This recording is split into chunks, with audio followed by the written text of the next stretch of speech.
more people are living in shelters, in their cars, or on the streets of Ada County compared to this time last year. A nationwide count called the Point in Time Count found 687 people are experiencing literal homelessness in Ada County.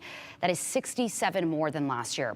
The Point in Time Count is done every year to figure out how many people are experiencing homelessness across the U.S. News Channel 7's Jude Binkley talked to the manager of Our Path Home. That's the group that did the count in Ada County. Jude? Doug, Our Path Home is a public-private collaboration that monitors, implements, and manages homelessness response throughout Ada County.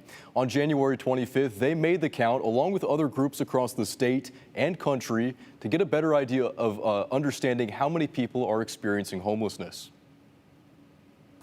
Overnight on January 5th, Our Path Home counted everyone in Ada County experiencing what they call literal homelessness. The point in time count tells us really specifically who's in shelter and who are we able to find on the street or in their car. There's a larger concept of homelessness and housing instability that includes folks who are doubled up, that includes folks who are in a hotel for a day to several days. Out of those 687 people experiencing literal homelessness, 572 were in shelters and 115 were unsheltered.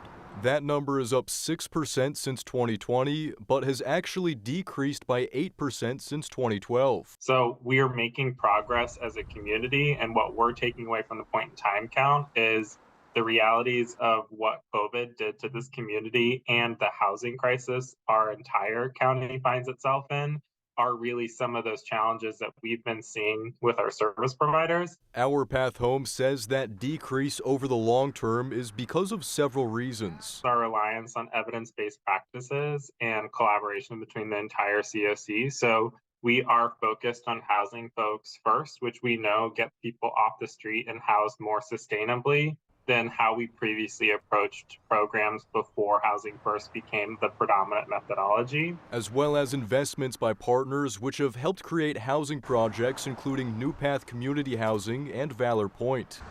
While groups across the state all conducted their count the same night, Ada County is the only region that's released their numbers so far. The Idaho Housing and Finance Association is in charge of releasing numbers for the rest of the state, which are expected to be released in about 2 weeks. We're kind of using the point in time count to call on our other local, state, federal officials and philanthropic partners to say, we know how to solve this problem.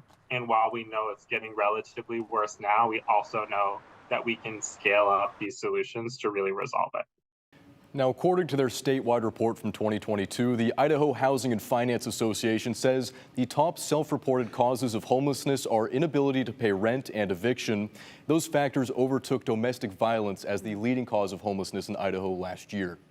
Good to see that overall, since 2012, the numbers are coming down, but still concerning that they're up from last year. And COVID causing that spike. All right, Jude, Thank you.